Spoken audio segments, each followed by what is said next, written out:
Tim Ferriss here, author of The 4 Hour Workweek, Tribe of Mentors, etc. Talking about how this, one of my copies of the 5-Minute Journal, fits into annual review. And I've talked about on occasion how I don't really do New Year's resolutions until I've done a past year review. And there are a number of ways that I go about doing that, and the 5-Minute Journal plays a real part. The annual review, I would say, focuses on a number of questions. 2 of the questions are 80-20 analysis related. The first would be, what are the 20%, say, of activities and people who produce 80% or more of my peak positive emotional states? End results. Okay, so those are sometimes overlapping, not always. And then the second question, which is a pair with that, is what are the 20% of people or activities that produce 80% of my peak negative emotional states, the most headache, right? Or just create the most psychic drag. Okay, so for the first, trying to find the positive, I find the 5-Minute Journal extremely helpful, and I've done annual reviews where I go through a year of all of my notes, and then we'll create a sidebar with bulleted points, which are ingredients for a good or a great day.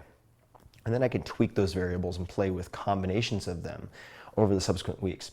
All right, so for finding the positive 20%, right, the small things that produce disproportionately large positive outcomes, I find the 5-Minute Journal to be extremely helpful. Now, based on the prompts, so we have, I am grateful for, ... what would make today great, ... daily affirmations, I am, ... Then in the PM review, 3 amazing things that happened today. And last, how could I have made today better? You are not, as you will notice, listing negative things or complaining, very much by design. The companion to this that answers the second question would be some equivalent to morning pages, Julia Cameron, The Artist's Way.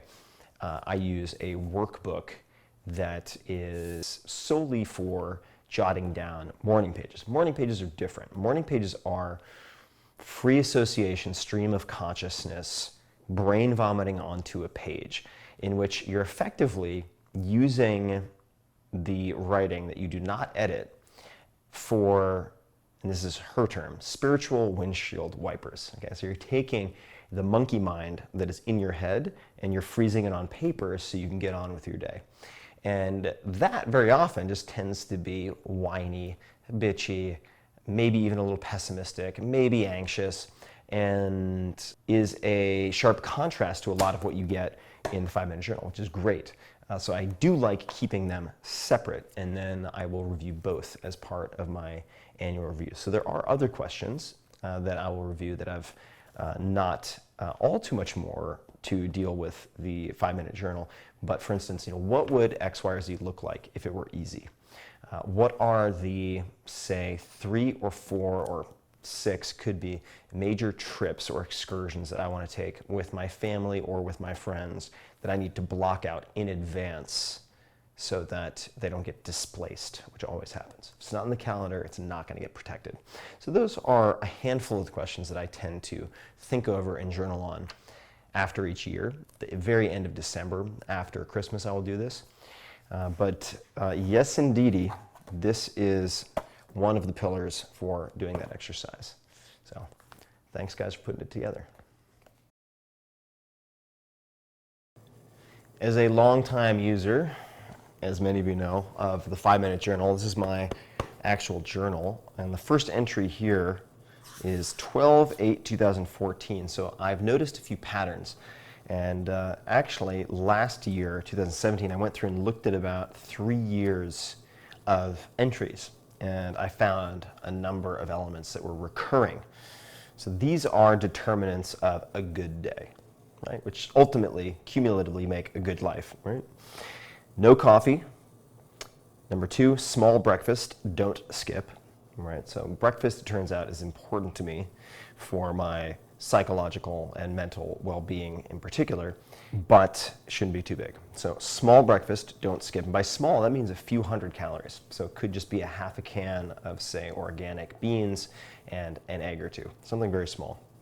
Number 3, exercise first thing in the AM. So I wake up, and then within 30 minutes, I'm exercising ideally with someone else. So that could be, and this will come up later, acro yoga, or say Pilates as a private, or kickboxing, could be any number of things. But ensuring that I schedule so that I have accountability, exercise first thing in the morning, which I'm loath to do, but nonetheless makes me feel amazing for the rest of the day. So that is number 3, exercise first thing in the AM, and then ideally doing a little bit of exercise right before dinner. And that could just be going into the garage and say grabbing a really heavy kettlebell and doing some rows, like 15, 20 reps. The goal is not to build maximal strength or anything like that, just to activate GLUT4 receptors and so on, or transporters rather. All right, number 4, thank people, mentors, etc. daily. So leaving a voicemail for someone, sending them an email, sending them a text, thanking someone. Expressing gratitude to someone is also a common thread in the great days. I shouldn't say the good days. Number 5, if I am tackling email or am, for whatever reason, catching up on email, 100 or 1 hour, whichever comes first. So I found a tactic worked very well for me accidentally, which is setting a goal that is quantifiable.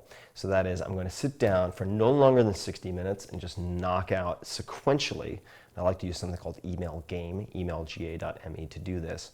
Sequentially as many emails as I can. And that'll either be 100 or 60 minutes, whichever comes first. So that psychologically is very helpful for me, I find. And then the last is reiterating the exercise component, which is specifically Pilates and acro.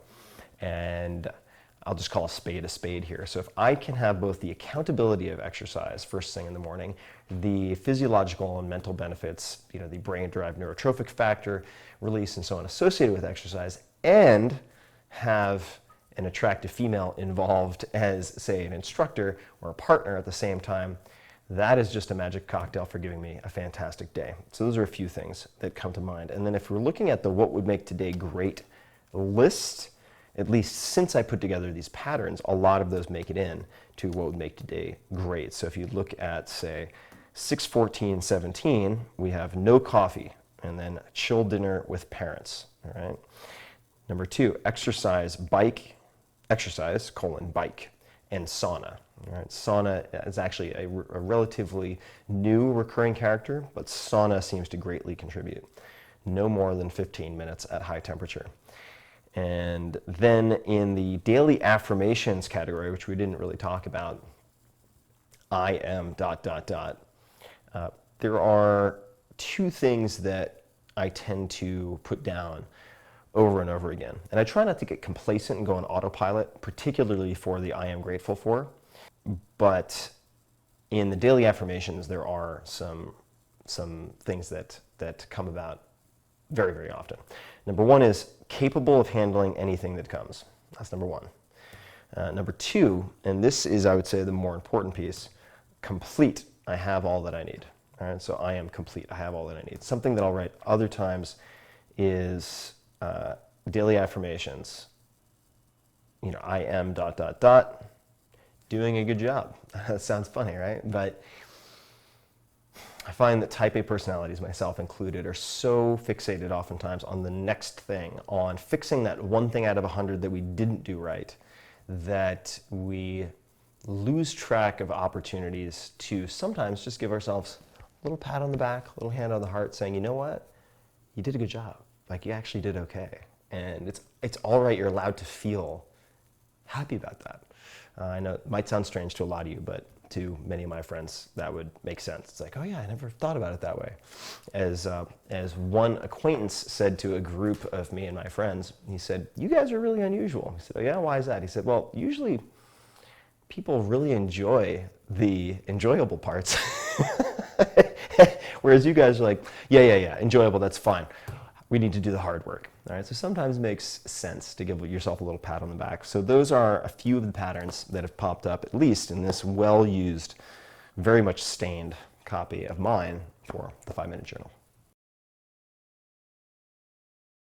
So I get asked a fair amount, how do you contend with the sheer volume of information and advice that you hear and receive from, say, podcast guests, right? Because I'm doing 6 podcast episodes a month. They are 2 to 4 hours in length typically. And it could seem that I, and maybe even my listeners, would be getting waterboarded with details to the extent that they wouldn't be able to absorb or assimilate them. And it's pretty simple for me. There are a few different tactics and I would say beliefs that allow me to get a lot out of it without feeling overwhelmed. The first is actually something that relates to writing after doing extensive research, because you suffer from the same problem. I have 15 notebooks with 1,500 pages of notes, and I'm writing a 200-page book, if you're not me. How am I going to condense all of this? How am I going to remember the most important parts? And what Cal Fussman, who is an incredible writer and also a very gifted interviewer, was taught at one point by a very famous novelist, and then he told me this story, was the good shit sticks.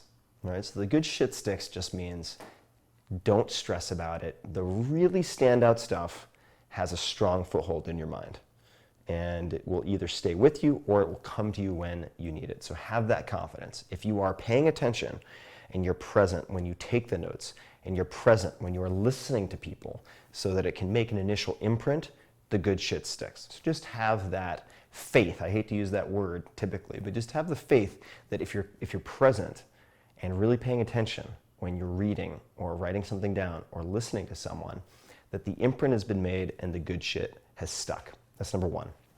Number two is actually borrowed from Derek Sivers. So very well-known entrepreneur, a philosopher king of sorts in the programming world's, also a tremendous musician. And his policy for evaluating opportunities is if it's not a hell yes, it's a no. All right, so if it's not a hell yes, it's a decline.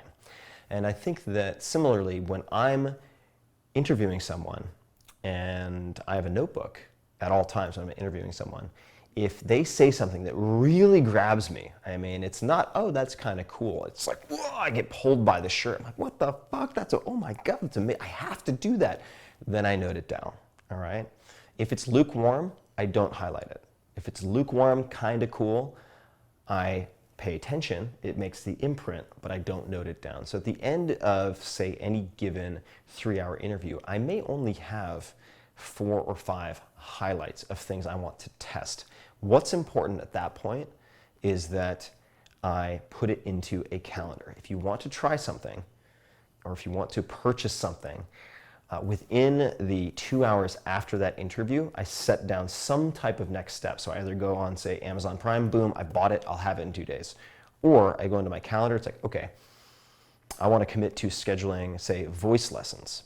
After I did a podcast with a very well-known musician, I said, all right, I want to schedule voice lessons. It's got to be done now or it's just never going to happen. So as soon as I finished, I got into Slack, started to communicate with my assistant. I also did some preliminary research, looked at my calendar as to where I would be, thought about what my parameters and criteria might be, and boom, it's in motion, right?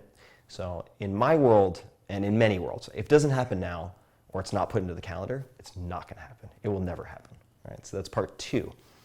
And I would also say part 3 is another belief, and that is you don't have to do a million things right. You really just have to get a few things right and have first principles, which is why I enjoyed so much my interview with Ray Dalio, who manages the largest hedge fund in the world. He is always thinking about first principles because you have principles, strategies, tactics, and then everything else, right? For instance, if you want to be an artist, okay, you could use every latest tech tool, the different crayons and markers and pencils, and get really stressed out about which of these to use. But ultimately, you need to have the fine motor control, and then you need to have the ability to see, right? So learning to be an artist or learning to be a physicist in some ways is learning how to see, which is what Ed Catmull, president of Pixar, said to me. And I thought very deeply about this. I said, okay, this is a first principle. I can think about that. And if I cultivate that skill, my ability to observe, that then filters down to 20 other fields. Okay, so if you don't fixate on the tiny little tools, they can be fun, the apps and so on, don't get me wrong. If it grabs you by the shirt and you're excited, try it. But you only have to get a few things right. And by that, I mean you only need to cultivate a handful of skills: deal making, negotiating, nonviolent communication, prioritization, by, say, reading something like The Effective Executive by Peter Drucker. And you're good. You're going to win at the game of life if you don't drown in the lower level detail, right? So just have the confidence that it's not about doing a million things right. It's actually about saying yes, hell yes, to a handful of things, and then saying no thank you to 1,000, 10,000 other things. So those are a few of the approaches that I use, and I often will very frequently use Evernote to keep track of different notes that I've taken on various interviews. And with articles online, for instance, I will pull them using the Evernote clipper offline into Evernote, and I will read all these articles in Evernote, and when I find little tidbits that I find useful, unlike, say, Kindle, where you can highlight things and then review your highlights, in Evernote, with something that's just a mishmash pulled off the internet, what I'll do is I will put 3 asterisks before what I find really interesting and then bold and underline it. Then all I need to do is, in those notes, if I want to do a quick refresh on what I found very important at the time, is I'll do a Control F, which is find, and it'll say found 7 instances of ... Boom. And then in 5 minutes I can do my review. And I would say, last but not least, try to specialize in, as I mentioned, first principles and those higher level tools. But secondarily, try to focus, and Kathy Sierra, who's amazing, first said it this way to me, on just-in-time information, not just-in-case information. So if you think about it, like, how many books have you read, nonfiction books, and you're like, just in case I need this, right? I'm interested in, I remember way back in the day, like, import-export. I want to be an import-export. This is a long time ago. And I read it, and that was with the understanding, but I suppose not with all too much clarity, that I probably wouldn't use that for years. So what happens? If I need to use it years from then, and it's a book, I just need to reread the damn book. So instead of doing that, focus on just-in-time information. So it's like, all right, I have this to do tomorrow, next week. These are the ways I can prepare, boom, and you're on it, instead of just-in-case information. And that also relieves a huge psychological burden. Let's talk about pacing. How do I handle big project sprints, if we want to look at it that way? Specifically, I'll talk about book launches. A lot of people get burned out on book launches. A lot of people go into book launches throwing everything in the kitchen sink at the wall, but they try to do so indefinitely and end up very, very burned out. So there are a few things that I have learned over time that I've applied to several book launches now, including Tools of Titans and Tribe of Mentors, certainly. The first is that looking at a macro level view and trying to build in both full charge before launch and then recharge at the end of launch or towards the tail end of launch. How do you go about doing this? The way I do it is that I try to put out books around the holidays. And this is important for a few reasons, but let me give you the A to Z. So we talked about the full charge. The full charge means that typically for a 7 to 14 day period, about 4 weeks to 3 weeks before the official publication date, I go off the grid in some capacity. This typically makes my publisher very nervous and drives them somewhat crazy, understandably. But I go off the grid for, say, a 1 to 2 week period, not necessarily to sit in a cave, although I kind of did that this time with a 10-day silent meditation retreat, which is not for everybody. It could be to do, say, what I did, I've done once before, was to go to South America and do an acro yoga intensive training camp where I'm training in acro yoga all day, every day for a period of a week. But it's something that takes your awareness and your focus completely away from the book. This is important. You're not checking email all day. You are not spending a lot of time thinking about book planning, in part because a lot of the planning has been done before that. So say if I have a book coming out in December, Then you go back, okay, November, October. A lot of the strategic planning will be done in October, where we decide which types of, say, partners we're going to focus on, whether those are brands we partner with or people with large email lists, influencers of different types. Who are the people and companies we want to partner with? What other assets do we have that we can use?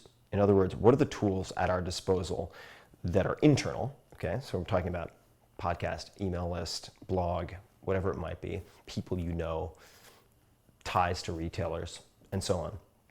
So we do an evaluation of assets on hand in, say, hypothetically October.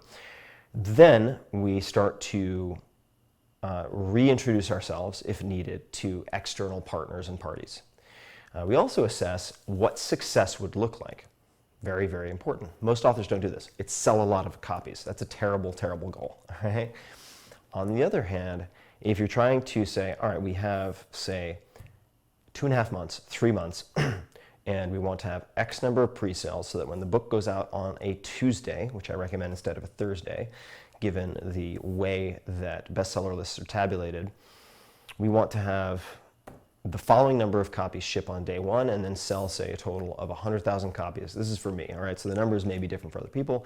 Minimum of 100,000 copies by the end of week 1, and then in week 2, we want to sell at least 30 to 50,000 copies to ensure at least 2 opportunities to hit very high on the list, ideally number 1.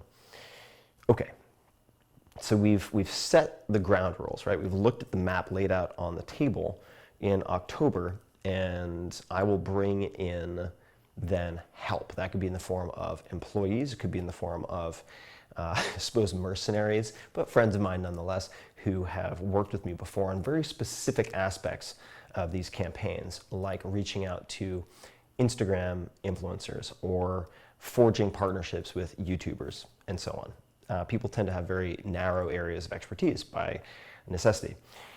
All right, then we get into November. So those wheels are in motion and the intention is set, the numbers are known. And then let's say the book is coming out early December. Or actually, let's use Tribe of Mentors. So we have a book coming out November 21st, all right? And at the end of October, beginning of November, I go off-grid completely to get a full charge. This is really, really, really important. You cannot go into a book launch with battery half full, much less like yellow and blinking. You've lost before you even started. You didn't give yourself a chance. All right? You can go hard or you can go long. You cannot do both. Very few people, I'm not aware at least, of any who can do really, really hard 100% and long at the same time. You have to choose one. So I choose to go 100% for a period of typically 2 weeks during book launch. So I need a full charge before that. Okay. I typically spend lots of time in the sun and the water also. Okay, so then I come back.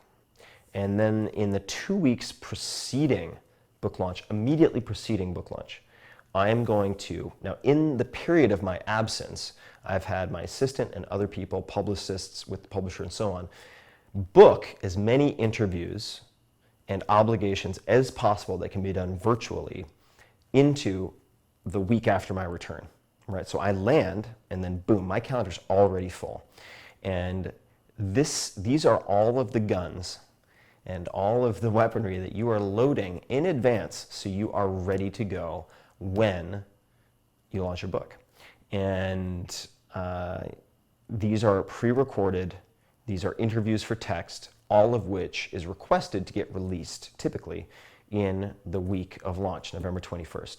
All right, so we have 2 weeks of that. This is also the period within which I will have received advanced copies of the book. I will be sending them out, in the case of Tribe of Mentors, to all of the people who appeared in the book. Zero ask. I'm not asking them to promote, right? This seems counterintuitive, but these people get hit up every day, all day, being asked for help and favors.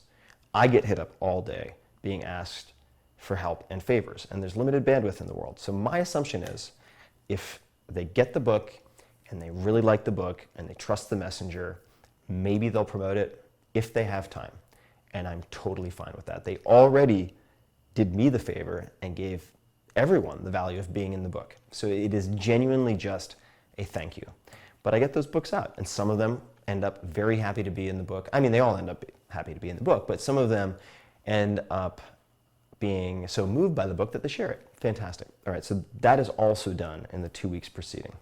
No follow-up, no, hey, did you get the book? It'd be great if you could share it. I don't really do that. And I found, paradoxically, much better results. Now, all right, so my battery is like 10% drained at this point, right? 15% drained. Then I will fly into New York City. All right, so I'm temporarily and physically at that point located in New York City. And I'll typically land a week before launch to get acclimated to a new environment wherever I happen to be staying, and also to recharge a bit. All right, so there's a lull in the action at that point. We have probably several dozen, maybe 100 plus assets, interviews, and so on, ready to go. They're locked. Land in New York. I tend to always stay in the same places. I always then have a similar routine. So once I get into book launch itself, week of launch, I know that I'm going to have publicists and other people I'm interacting with who are taking me from place to place to place, who understand that I have a very specific blueprint that I follow for each day. And that includes having, for instance, isopure protein ready to go, chilled, simple whey protein isolate in a jar. All right, that's ready to go. It's also wherever I happen to be staying. Then I have Ito-En green tea. That's a brand. Ito-En green tea, ready to go, locked and loaded. I tend not to eat very much in the mornings. I have all of my supplements that I may want or need. I have exogenous ketones when in case of emergency for use. And then I will have an early lunch, and my early lunch is almost always the same. It is a Chipotle burrito bowl without rice, chicken, added guacamole, a little bit of corn, mixed pinto and black beans, and a handful of other things, and it is identical. All right, there's no expenditure of energy or attention making a decision about lunch. It is always the same. And in that fashion, I roll through book launch. Book launch is not one day on, one day off, for those people wondering. Book launch is, okay, I've trained for this, I put in the time, I recharge my batteries properly, like a good athlete, I've done the lead up, and I'm ready to peak for competition, so here we go. And it is full on. It is really full on. I don't leave anything on the table, because I don't want to look back and say, I hit number 2 New York Times. I wonder what if I had done A, B, and C. That is not the feeling I want to have. I would rather have the regret of doing something, a little too much perhaps, than the regret of omission, of not having done A, B, or C, and always wondering. I much prefer the former, right? So once it gets into launch, it's on like Donkey Kong. I mean, we've documented some of this via video, so you guys might see it at some point, but it is almost beyond belief how much you can put your body and mind through during a book launch if you do it the way I do it, which is, when I say 100%, for people who've observed it, because I'm not typically on 100%. I don't turn it on. I don't take the machine to the breaking point, right? I want to be able to take all the curves. I mean, this is where I'm really pushing the instrument to that thin line before breaking. And I do that for typically exactly 2 weeks, right? Sometimes shorter. And then what happens? What happens is I spend a week in New York. I do everything in New York, and then historically I'll spend a week on the West Coast in, say, San Francisco, and that's it. I do not do traditional touring. This time around I'm going to hit a few cities, but what is right in the middle is Thanksgiving. With previous books, it's been Christmas and New Year's, right? So now I have actually the benefit with this book launch of Thanksgiving, kind of right in the middle. So cut, and I have a break of 3 or 4 days. Recharge, okay, back into the melee, and I do that for a week or so, and then I already have things scheduled that will take me off the grid, right? So I am taking myself off the grid. In this case, it's some time with Tony Robbins, and that is a constraint that is very deliberate. It's a bookend. So I I know there is some respite, although it's going to be very intense with Tony. I know there's some respite from the launch, so I don't hold back. I can put everything into it. And then shortly thereafter, so I'll probably spend, say, another week or so tying up loose ends if need be, since at that point I will know how well the book is done, and if the flywheel is spinning, is the book good enough that it can sell for many, many years in dozens of languages? I believe it is, which is part of the reason I don't get too preoccupied about doing everything during launch. And then I have Christmas and the holidays and New Year's. So what does that do? Boom, right? It takes me off the grid. But just as important, it takes everybody else off the grid. People in media, people in publishing don't want to work over the holidays. That is why the holidays are so magical, among many other reasons, is that nobody else really wants to work either. So you can get that all-important recharge. And that's about it, really. The vast majority of the magic and the marketing and all of that happens when you are writing the book. It's in the product. When do you start marketing? I start marketing when I write what I hope will be the best book I can possibly write.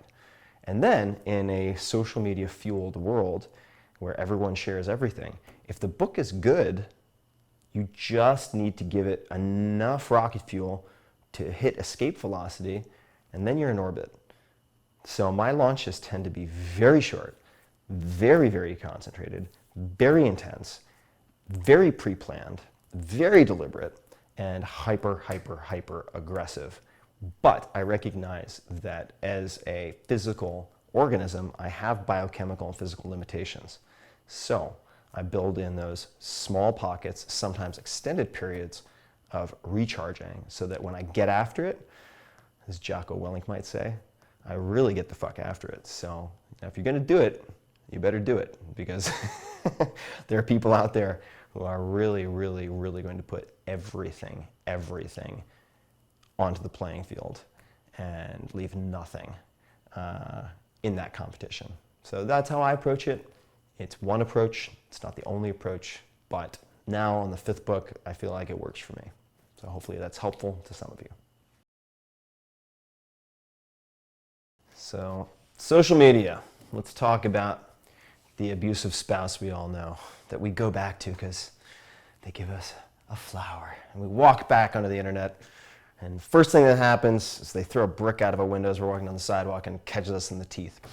Anyway, a little dramatic maybe, but internet's a rough place, and social media is certainly a full contact sport.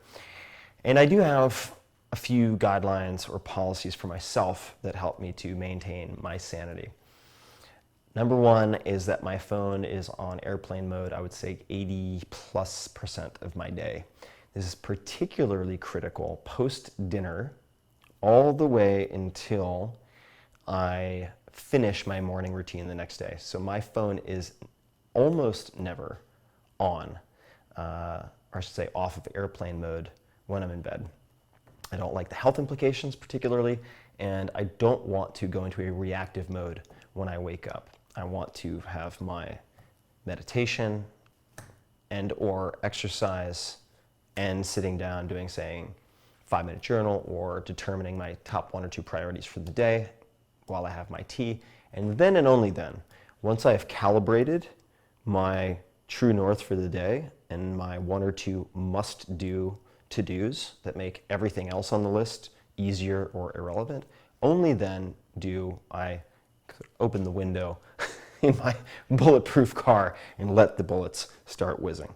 And that I'm only referring to in the case of text messages and potentially email. I do not have notifications on my phone for most things. I do not have email notifications. I do not have news notifications. I turned off all news notifications. I have no social media notifications. I want to be able to select the exact times that I engage, if I engage on social media. So a few thoughts.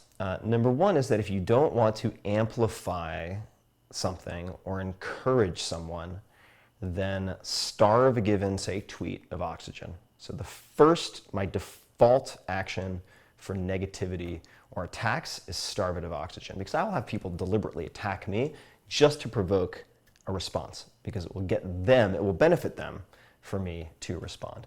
So I very, very, very rarely respond to any type of attack on the internet for many different reasons. Also because it will then, in almost a sunk cost fallacy type of way, engage me and make me feel committed to engaging. Right? So if I send a retort and I think it's addressed them or in some way defeated them and they respond, I will feel the inclination to respond yet again, and then you're just wrestling in the mud with a pig, makes you filthy, makes the pig happy. So I opt out whenever possible. And I don't remember exactly who this is attributed to, but the quote is, "The best revenge is living well." So that's how I feel. It's the best revenge is living well. And the best way to live well is to ignore things. And the even better way to live well is to not see things. So I never look at, for instance, home screens on, say, Twitter. I will look at my @replies because many of my readers and listeners are very good at finding things I find really, really interesting and fascinating. They say, "Hey, Tim, I thought you'd really enjoy this study related to A, B, and C. Hey, Tim, you shared this video about blah, blah, blah in 5 Bullet Friday newsletter. I thought you'd love this video that very few people have seen outside of Poland." Awesome, fantastic. That's the stuff I want to see. So Twitter is useful for specifically looking at feedback via @mentions, but also connecting with celebrities or well-known people, I should say, who then can communicate with you if they follow you, or if you can catalyze, you can encourage them to follow you in a bunch of indirect ways, like retweeting things they've done, favoriting things they've done, following them, doing all 3 of those things at the same time, or in rapid succession. Then you can DM with them, and neither of you has to exchange personal information. That is how I've got probably 40 of the people who are in some ways above my weight class to be involved with Tribe of Mentors. But the different social media networks also to me represent different types of neighborhoods. So Twitter's, of those I engage with, readily the most poisonous in a way. It's not the most violent. There are others that are more violent, but it's really a street, as I mentioned in the beginning, where you walk down the street and people are throwing potted plants at your head for no apparent reason. And yelling at you and calling you names, and it's really a pretty nasty neighborhood, not very friendly. Facebook is significantly better, I think in part because there is less anonymity. It's significantly better in my experience. And then one level further would be, maybe it's just my experience, but Instagram. I find Instagram to be a much, much friendlier environment. So I am most inclined to look at say the entire bulk of comments to a specific post on Instagram because people aren't dicks as much. They're still idiots on Instagram, don't get me wrong. And I also have absolutely no problem with muting or blocking people. So if someone comes to my profile, to my post, and they start berating me, I view that as them coming into my house, kicking off their shoes or keeping their shoes on, putting their feet up on my dinner table and spitting on the floor. So they're not invited back. I routinely block and mute, just without any regard for whether those people are having a bad day and they're just off, they're gone. It's a one strike you're out policy. And if I feel that I am already pre-agitated, meaning I have a lot going on, I'm feeling somewhat reactive or combative, I think very carefully about going on social media. And I think about it specifically at night. All right? So let's say that I'm going to have a really late dinner, right? It's like 10 o'clock dinner, so I'm probably going to go to bed within the next 2 hours. And I'm tempted to go on Twitter because sometimes I'll look at my, verified @mentions, like, oh my God, such and such basketball player or such and such director or athlete, whoever it might be, listens to my podcast. How cool. But that's, I would say, 20% of the time. 80% of the time, there's going to be someone who's like, Tim Ferriss is a stupid blah, blah, blah, blah, blah, blah, blah, blah.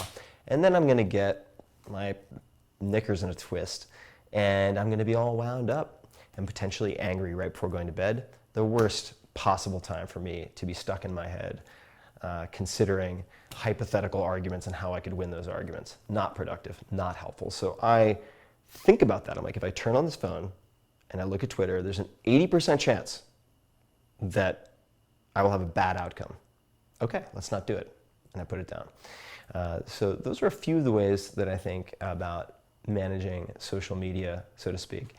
Managing by neglect and cultivating selective ignorance, I think, is very, very important, because you have in social media companies with billions of dollars of capital in R&D and advertising and product development whose sole job is to take you off task. And one of the most effective ways to take you off task is to make you angry. All right? This is what many of the polarizing news outlets have figured out and used for a very, very long time. If it bleeds, it leads. If I can scare you, make you upset, that takes you off task. So the advertisements you're going to see might do that. And certainly, I think in today's political climate, people are more interested in fighting than reconciling. It would appear the vast majority of people are taking what I would consider the lesser route to making themselves feel better. All right, so you can make yourself better, or you can make yourself feel better. Those are not the same thing. You make yourself better by evaluating your own weaknesses, by evaluating your own strengths, and working on yourself. It's hard work. It takes focus, it takes dedication. You will have painful moments, but ultimately in the long term, it makes everything easier. So as one of my mentors, Jersey Gregor, would say, easy choices, hard life, hard choices, easy life. All right, so you can make yourself better. If you want to make yourself feel better, you tear other people down and you throw mud and you spend time on social media biting ankles, and that might feel good in the short term, but in the long term, you're going to lose. You're going to lose in competition, and you're going to lose your own self-respect. And that, I think, is perhaps the ultimate travesty. So, some thoughts on social media, but focus on making yourself better, not making other people feel worse and yourself feel better. That's a loser's game. All right? And when in doubt, fucking starve it of oxygen and focus on what you're supposed to be doing, because social media ain't it, generally speaking. Good luck.